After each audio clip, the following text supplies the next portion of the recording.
4 years. It was a number that had no meaning beyond its cruel passage of time, a number that seemed to mock me, to remind me that while the world kept turning, my life had come to a standstill. I had stopped counting the days after the first few months. I stopped tracking the hours, the minutes, the seconds, because no matter how much time passed, it never seemed like enough. It was never going to be enough.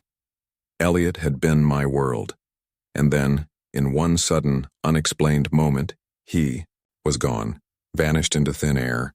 The police had their theories. Perhaps he had been caught in some sort of accident, or maybe he'd decided to leave. But the more I thought about it, the less sense any of it made. I couldn't reconcile it with the man I had married. Elliot was a creature of routine, someone who would never leave without a trace. He was thoughtful, always giving me one last look before he left the house, his way of silently saying, "I'll be back." There had been no goodbye, no explanation, just nothing. I remember the morning it happened. He had kissed me goodbye, just like any other morning, his lips soft on my forehead, his voice low as he muttered about the busy day ahead. His hand had brushed my arm, a final touch, and then he was out the door. He hadn't even packed a bag. It was the small things that stung. The way his coffee mug was still sitting on the counter when I returned from the kitchen, half full and untouched. The way his jacket was left draped over the back of a chair, waiting for him to return. I should have known something was wrong. I should have noticed the change in his eyes, the heaviness in his footsteps.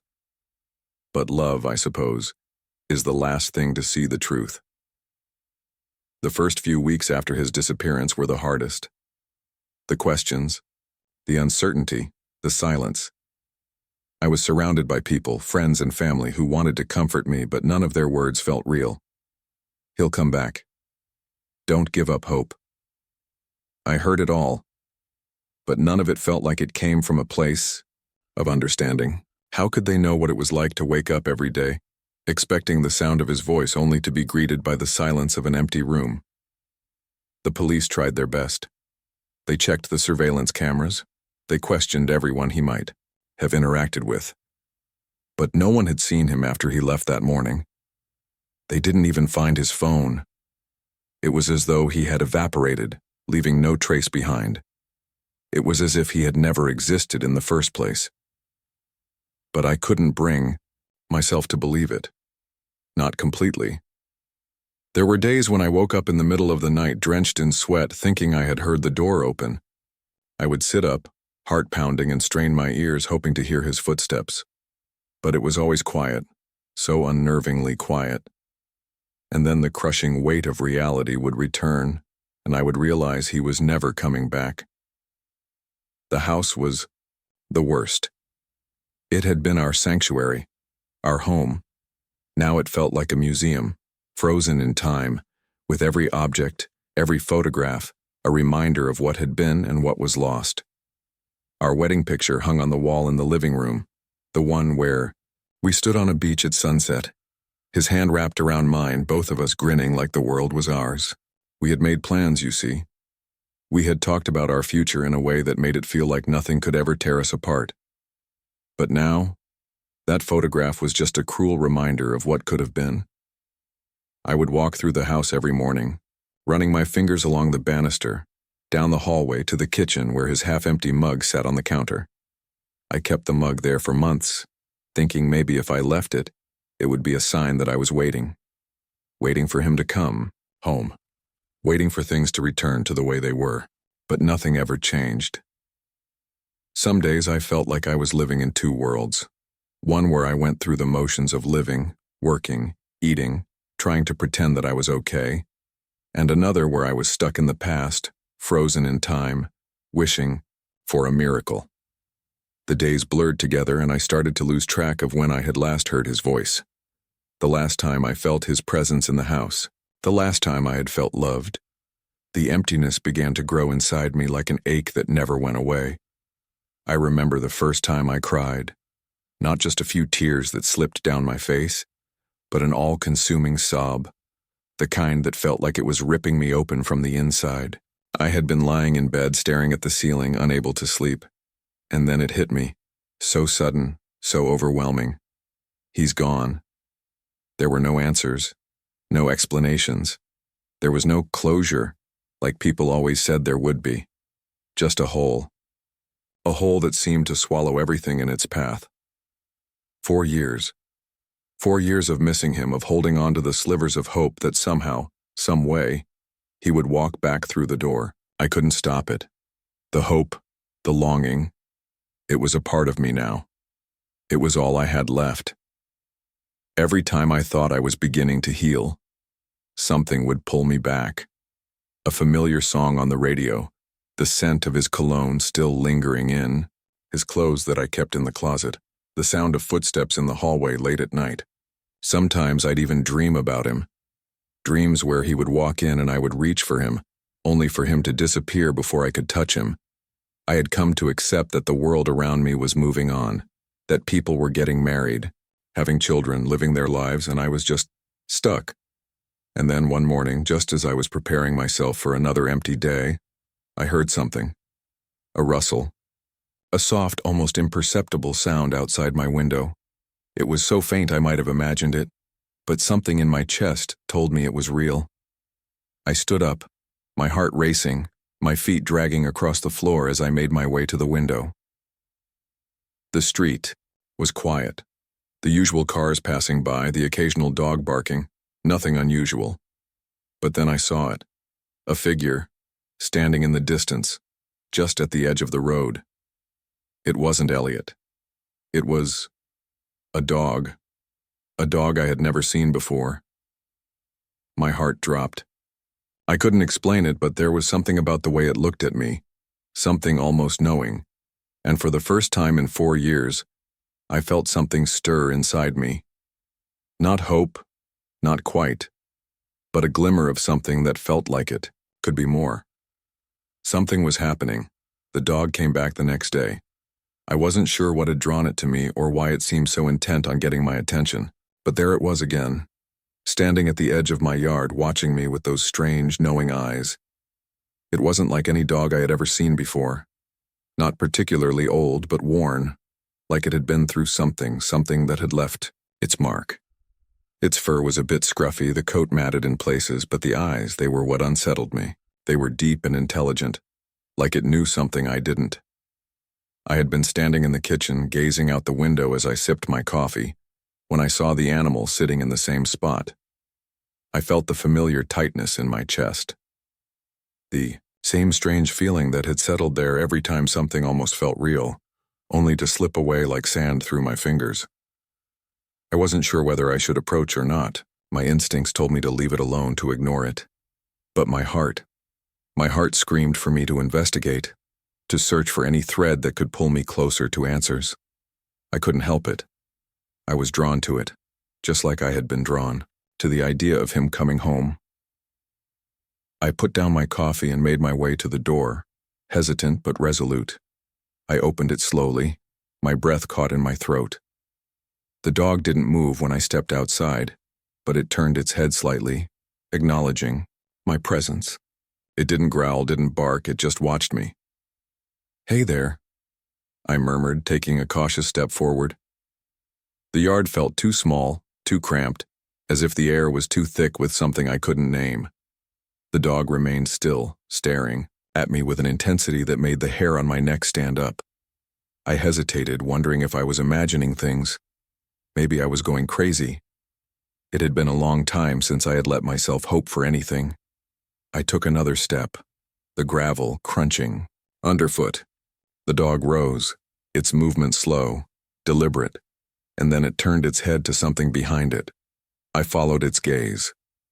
At the edge of the yard, half hidden beneath the overgrown shrubbery, was something I hadn't noticed before. A patch of fabric, torn and weathered, the deep brown leather worn with age. My heart skipped a beat. The jacket. It was his jacket. Elliot's jacket. The one he wore every day when we went out for walks. The one he refused to part with despite the weather because it was comfy and made him feel at home. The very same jacket he had been wearing when he left that morning 4 years ago. I walked over to it, my feet moving before my mind could catch up. The dog stayed by my side, its steady gaze never leaving me. I kneeled beside the jacket, my fingers trembling as I reached for it. The leather was colder than I expected, as though it had been lying outside for days. The smell was faint, but I could still detect the familiar scent of his cologne mixed with the musky outdoors. It hit me like a wave, and I was almost knocked off my feet by the sudden onslaught of emotions. Elliot, his presence, his life, was wrapped up in this jacket. I could almost feel him, his warmth, his touch, like it was all happening just yesterday. For a moment I couldn't breathe, and I clutched the jacket to my chest as if that simple action could bring him back. The dog stood quietly by, its gaze still fixed on me. It didn't bark, didn't nudge me like I expected. It simply waited. But for what? Why had it brought me here? I didn't have an answer, but I had no choice but to follow the pull inside me. I stood up slowly, the jacket in my hands, and glanced down at the dog. "Where did you find this?" I whispered, as though the dog might understand me. It didn't respond, of course. But something about the way it held its ground, the way it waited for me to make a move, made me feel like it was part of a puzzle I didn't yet understand. Walked back toward the house, the jacket still clutched to my chest. I couldn't stop my hands from shaking, couldn't stop the weight of memories from crashing over me in waves. Why had he left it behind? What happened to him? The jacket held no answers, but it felt like it was telling me something. "You're not alone in this." I stood in the kitchen, staring at the jacket for what felt like hours. The dog, seemingly satisfied with what it had done, eventually disappeared into the trees at the edge of the yard. I didn't chase after it. I wasn't sure what I'd do if I did. I just stood there, feeling the jacket's familiar weight against my arms. I didn't know where to start. The logical part of me told me to call the police, to tell them that I had found something that could lead to Elliot. But how could I explain what had happened? How could I explain the dog, or the way it had led me to this piece of clothing that had been left behind like an offering? It didn't make sense. None of it made sense. And then, the strangest thing happened. As I was about to set the jacket down on the counter, a faint sound came from the door. A gentle tap, tap. Soft, almost like a whisper. I froze. My heart skipped again. There it was. That sound. The sound of someone at the door, waiting. It wasn't just a knock. It was familiar. Almost like the way Elliot had always knocked before. He came home, gentle but insistent. I moved to the door slowly, trying to calm my racing thoughts. My hand trembled on the handle as I turned it, pulling the door open. Standing in front of me was a small, plain envelope. No return address, no markings, just my name, written in familiar handwriting. I couldn't breathe. For a moment, I just stared at it, the blood rushing in my ears. The world seemed to fall away. Could it be? I reached down and picked it up, almost afraid to open it, afraid of what it might say.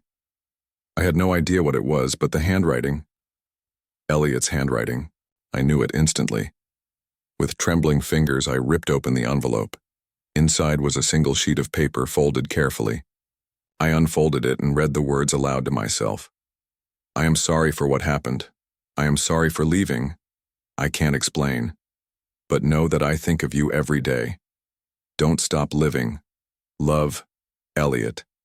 My mind reeled, and I could hardly process what I was seeing. A letter from Elliot, written to me after all this time. It felt real, too real. But why? Why now, after 4 years of silence? Where had it come from? Why hadn't he come back? The questions swirled around me like a storm, and I couldn't find the strength to calm them. This letter, this small piece of paper, was both a lifeline and a curse. It was the first sign that Elliot might be out there. But the truth, the whole truth, was still just beyond reach. The days that followed the arrival of the letter were a blur. I couldn't focus. The piece of paper, so simple and small, had ignited something in me. The words Elliot had written seemed to call to me, their silent plea heavy with the weight of years lost. I think of you every day. But that wasn't enough. It wasn't nearly enough. Where had the letter come from? Why now? The thoughts rattled around in my mind like an echo, each one louder than the last. I couldn't shake the feeling that something was still hidden, something I wasn't seeing. The letter was a sign, but it wasn't an answer. It didn't explain anything. It just opened something. Something I wasn't sure I was ready for. I needed to find out more. But how? The dog, of course, the dog was the only connection I had, the only thing that seemed to know something. Every part of me knew that the dog wasn't just some random animal. It had been there for a reason. It had brought me the jacket. And now it had somehow led me to the letter. I had to figure out what that reason was. I couldn't stop thinking about the way the dog had looked at me that day, as if it was waiting for me to understand something I didn't yet grasp. I had to go back to where it had first appeared. There had to be more. There had to be something else. So the next morning, I left the house early, before the sun had fully risen, hoping that maybe the dog would be there again. I couldn't explain why I was doing it. I didn't know what I was hoping to find, but something inside me, the same feeling that had driven me to hold onto the jacket and the letter, told me to go. I walked through the yard, my feet moving slowly, the soft crunch of gravel beneath my boots echoing in the stillness. The morning air was cool, crisp, with a faint smell of earth and dew. The sky was still tinged with dark blue, and I could see the first hints of sunlight breaking over the horizon. And then I saw it. The dog. It was standing at the edge of the yard again, just like before.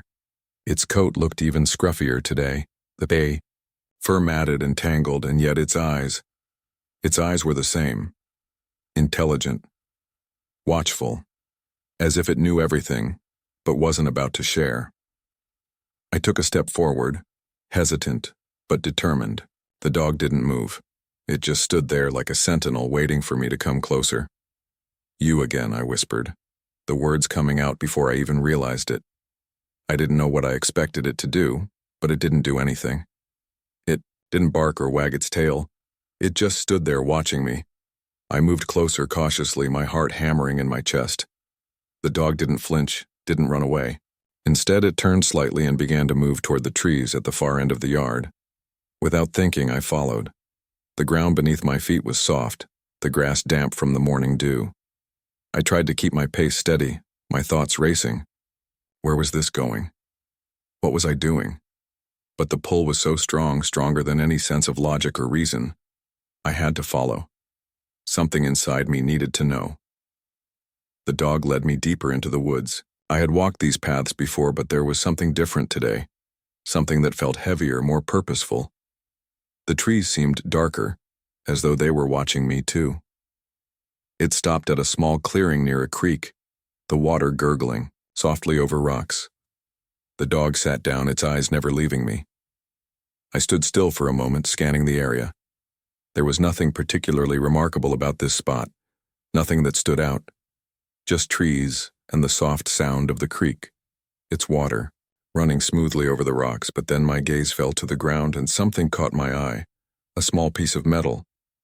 I knelt down, my hands trembling as I brushed away the dirt and leaves that had gathered around it. It was a small pendant, tarnished and worn by time. I turned it over carefully, and my breath caught in my throat. It was the same pendant Elliot used to wear. I had bought it for him on our first anniversary. A simple silver charm engraved with the letter E in delicate script, surrounded by a circle of interlocking rings. It had meant something to us, something we both held dear, a symbol of our bond. And now, it was here. The weight of the pendant in my hand felt like an anchor, pulling me deeper into the past. My mind raced as I tried to make sense of it. How had it ended up here, so far from home? Was it his? Had he dropped it in this clearing? Or had it been taken? And why had the dog brought me here? I stood up, clutching the pendant tightly. My heart pounded, the silence around me growing thicker, heavier. The dog watched me as I looked around the clearing, scanning the trees and the ground for any other clues. But there was nothing. Just the pendant. Just the dog. I took a deep breath, trying to steady myself. "What are you trying to tell me?" I whispered, more to myself than to the dog, but the dog didn't respond. It didn't need to.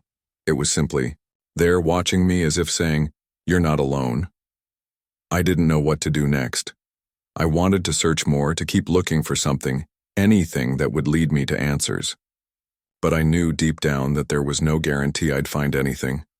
The dog, the pendant, the letter. They were all pieces of a puzzle I couldn't quite fit together.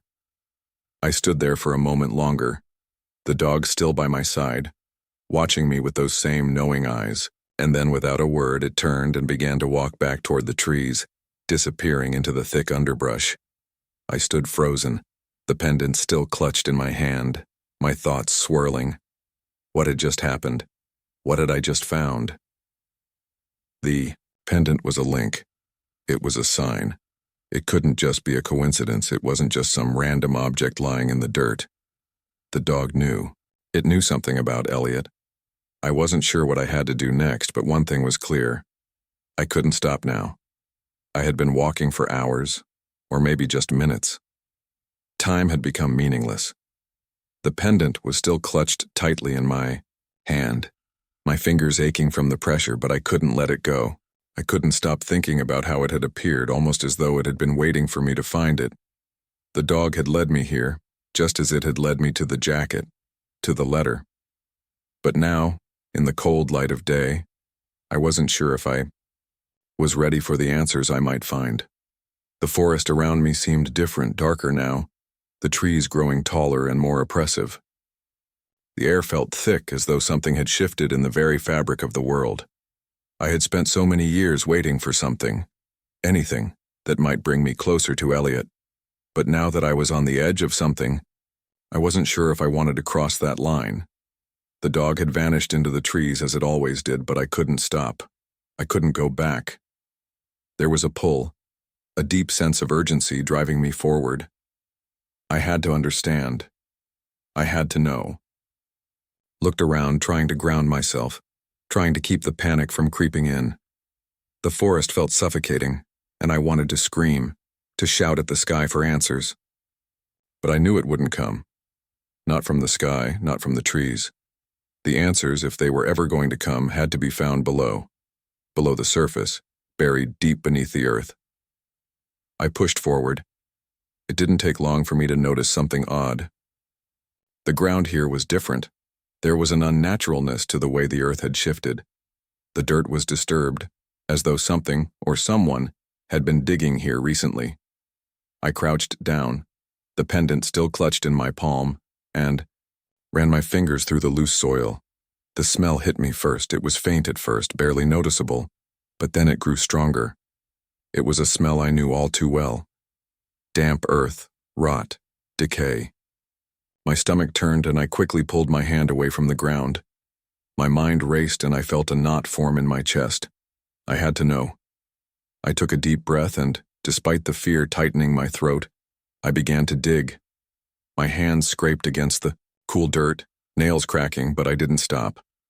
Each movement was slow, deliberate, my pulse pounding in my ears. I could feel the weight of the earth pressing down on me as I dug deeper, feeling my heart race with every inch I uncovered. It felt like an eternity before I found something solid. A small, jagged rock, sticking out of the ground at an odd angle. My breath hitched in my throat as I carefully lifted it, revealing a small weathered box beneath it. I hesitated for a moment, the weight of what I was doing pressing down on me. Was I ready for this? Could I handle whatever was inside? But I couldn't stop. I couldn't turn back now.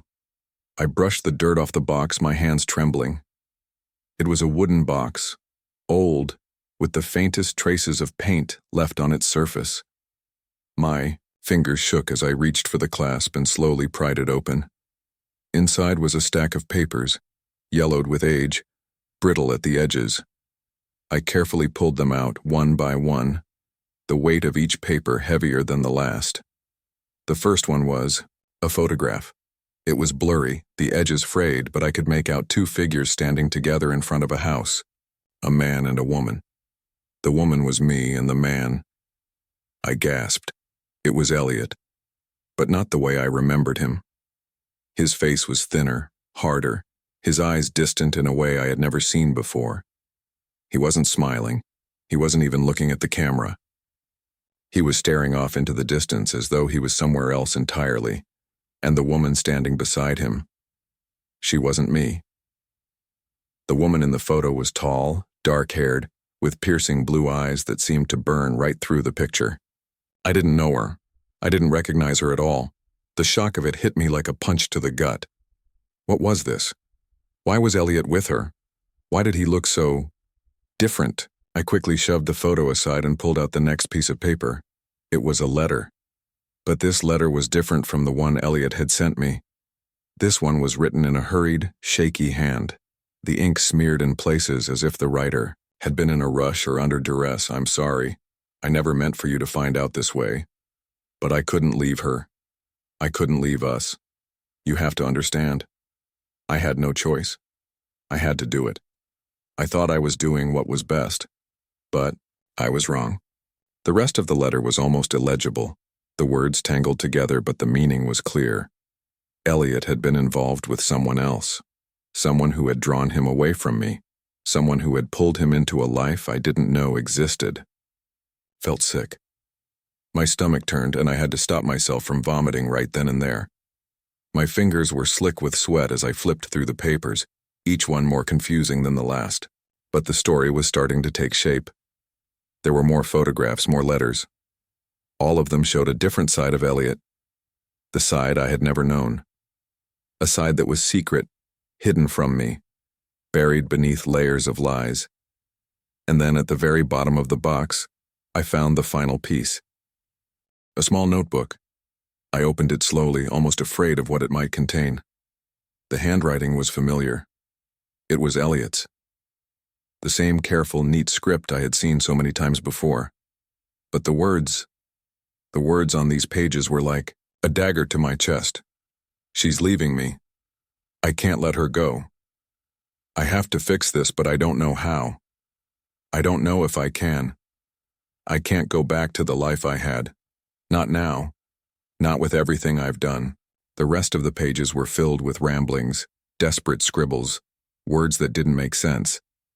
It was clear that Elliot had been struggling, torn between two lives, two loves. And somewhere in the middle of all of this, he had vanished. He had disappeared, leaving me with nothing but questions, leaving me with a heart shattered beyond repair. The weight of the truth crushed me, but something else began to stir inside me. Anger. I wasn't just heartbroken. I was furious. Furious that he had lied to me, that he had kept me in the dark for so long. Furious that I had waited for years, all the while believing he had been taken from me, when in fact, he had left of his own free will. The dog had brought me here, to this moment, to this truth, but I wasn't sure I was ready for it. I wasn't sure I could ever forgive him, and yet I still couldn't stop searching. I still couldn't stop hoping that somehow, some way, I would find him. The sun had long disappeared beneath the horizon. By the time I emerged from the woods, my hands were filthy, my clothes covered in dirt and leaves, but none of it mattered. The only thing that mattered was the burning question still gnawing at me. Why? Why had Elliot left? Why had he hidden all of this from me? For years I had tortured myself with the idea that something terrible had happened to him, that he had been taken away by some tragic accident or some cruel twist of fate.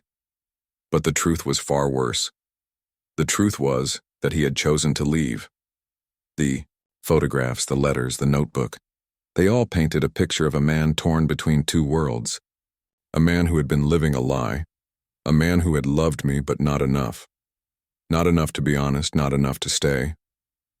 I had spent so long holding on to the hope that Elliot would come back, that he had somehow been lost to me by accident or circumstance. But the truth was that he had walked away. And what hurt the most was that he had walked away from me. From us. I walked back to the house in a daze, barely aware of my surroundings. My mind was a whirl of emotions. Betrayal, anger, sadness. But beneath it all there was something else, something darker, something I had been too afraid to acknowledge until now. Regret. I had spent 4 years waiting. 4 years of my life spent hoping, crying, wishing.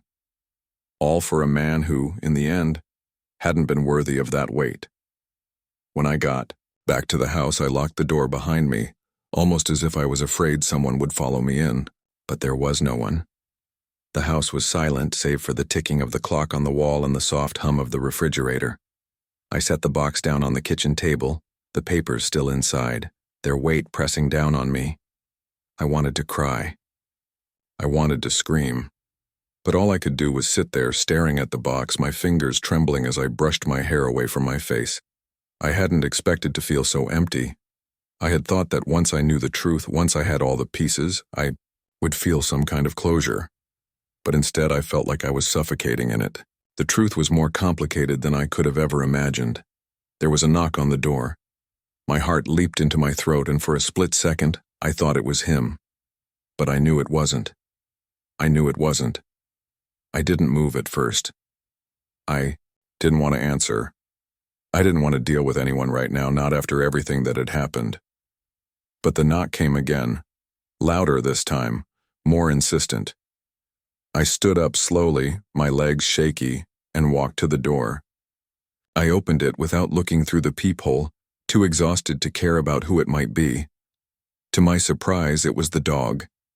The same dog, the one that had led me into the woods, the one that had brought me the jacket and the letter.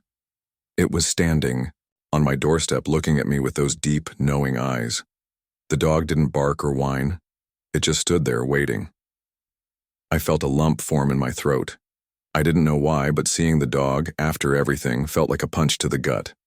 The weight of the past few hours, the revelations, the truth, all came crashing back in that moment. I had just learned the most painful thing of all, that Elliot had left me, that he had betrayed me.